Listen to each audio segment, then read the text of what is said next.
home where my beloveds are waiting silently or not so silently for me. Nyumbani, home. Home is where we live. Home is where we sit next to our community. Home is where we eat our food, plant our garden, sweep our floor, and welcome our guests.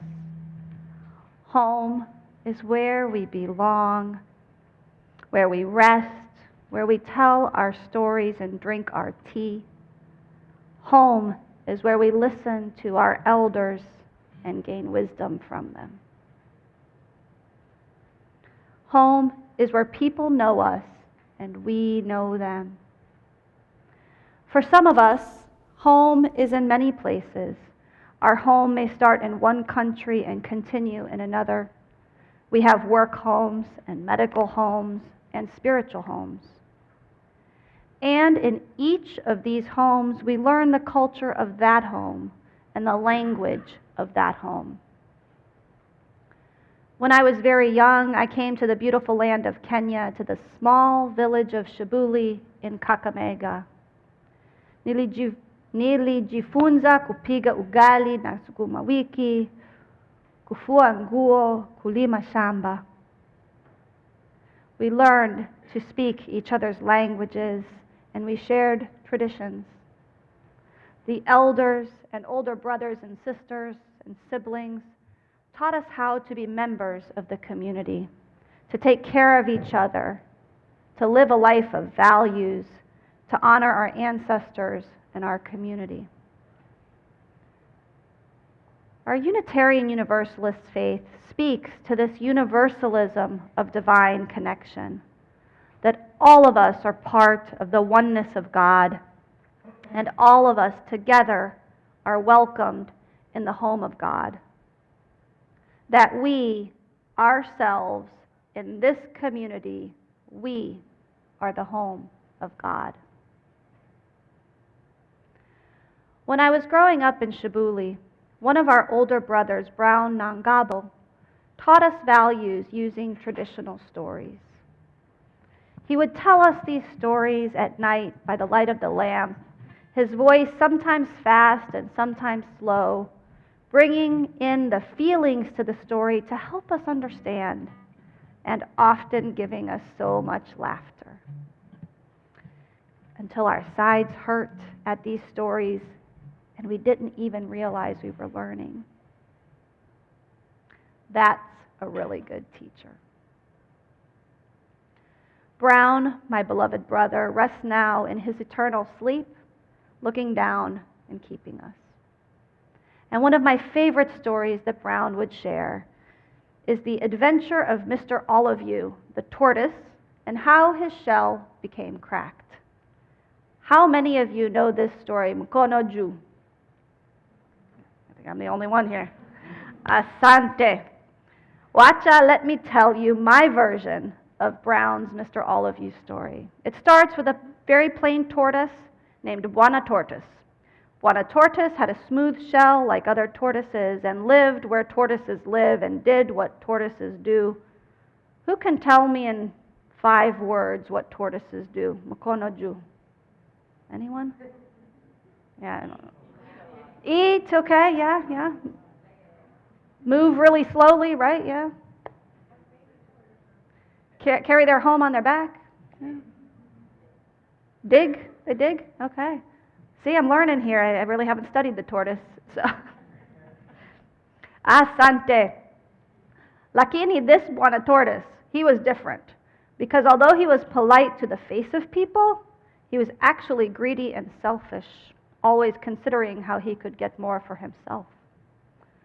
We have many examples of this in our world, many of them from the colonialists, the political leaders, and other groups who wish to take for themselves and forget about their community.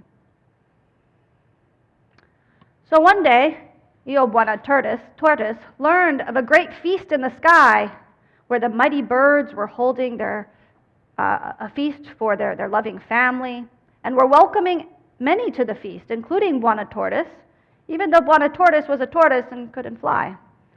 You see, the birds understand that the great life force is in all and welcomed all at their table centered on love and community.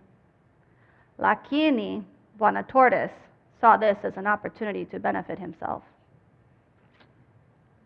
So he announced to everyone, scheming to keep the food to himself, that I am Mr. All of You. And then he smiled and he waited. And when the food arrived, Buona Tortoise asked the host, well, who is this food for?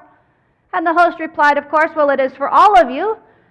And Buona Tortoise said, it's for me, let me enjoy this food. And he sat and he ate all of the food while everyone watched him. And when anyone tried to eat the food, he said, this food is for Mr. All of You. Yours will come. Well, of course, theirs didn't come, and everyone began to feel frustrated and hungry and a little bit angry with his selfishness. And so they tried to talk to him. They took him to the chief bird, and they sat together. But Buona Tortoise only added to his selfishness with lies, refusing to understand the value of community or the meaning of home, saying only, I ate the food that was for me, Mr. All of You. And so the birds, in their wisdom, gave Mr. All of You a choice. Either give up this your selfishness or leave our community. Clinging to his selfishness, Mr. Tortoise jumped back to the earth, and this is how his shell became cracked. And so, let us all remember when we see the tortoise with the cracked shell, the value of sharing and of generosity and of love in our community, and why this value is important to our home. You see how this learning happens from one generation to the next, from one elder to another, in the stories that shape our lives. And I now teach this story to my children and to you, my community. Nigerian Dr. Jacob Alaponya tells us our religious home cuts across all of our identities, our individual identities, that we all belong to the same lineage. We all share the same blood, and we are not going to be divided by religion. This is the call of our Unitarian Universalist faith, to offer a home of hospitality centered in love. From the book of Luke, we heard the story of Mary and Martha in a village, perhaps a village similar to Shibuli where I grew up. In Jewish tradition, hospitality is an important value, just like in Kenyan culture and in American culture. And Martha, as the elder woman, just as in Kenya and as in some cultures here in the United States, is responsible for making sure that the tea is ready, that the guest is comfortable and sits in the place of respect, that the food is delicious, and that there is a welcome for this valued guest. We also learn of hospitality in our pagan tradition of Lammas, which we celebrated August 1st. The harvest of grain is baked into bread, and the bread shared. In our story from the book of Luke, Martha has done a good job. Jesus is comfortable. He has experienced the required hospitality for an honored guest. Martha has followed the role of society set for her. Mary has followed her internal guidance, and she has sat at the feet of Jesus, and she has listened as a disciple, which was different than what the expectations were for women of her era. And Jesus has honored Mary's decision to follow her integrity, and he has honored her boundaries to say that this is okay and this is right for her.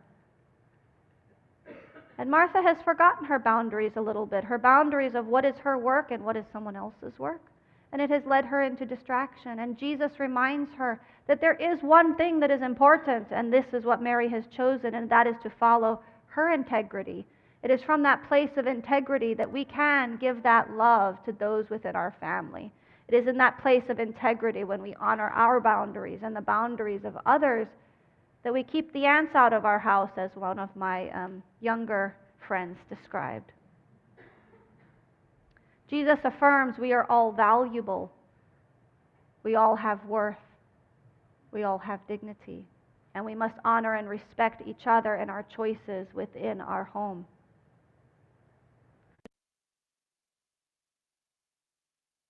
with each other. Our faith places love at the center. And when we become distracted by social systems that benefit some at the expense of others, when we forget our internal integrity or our focus on our boundaries that keep us safe and the boundaries of others, when we forget our respect, we must reset our view and sit at from our juniors, from our community, that we have value and we must value the inherent worth and dignity in all of those around us within our home, in love. Our home is built on love, on relationship, on our sitting together and listening to each other. We come together in our larger community home to worship together, to live out our values together, to bless and to be blessed. In this, our Unitarian Universalist home, we speak the language of love. We know this is our home because it is here where we live our values in shared commitment to generosity and equity, justice and transformation, interdependence and pluralism, all of it informed by love. We keep our home clean by asking the hard questions, by listening to the voices whose society tells us to ignore, like our youth, our women, at times our elders, our LGBTQIA community, our pagan community, and all of the voices pushed to the margins. And by taking the actions to maintain our boundaries, our focus on love, our living into our values, and moving ourselves closer to the actions that define our values. We welcome guests and members in generosity and kindness, knowing that the food is in fact for all of us rather than for Mr. All of You. That all of us are welcomed here by divine spirit, by our mother, the earth, by our shared humanity. In this, our home, all of us are important, all of us have value, and all of our stories are sacred. Today, I sit here on the stool from my mother Mary's home, on which she blessed me. This sanctuary, too, is our home. Let us build our community home together. Leo nimerudi nyumbani yangu. Asante.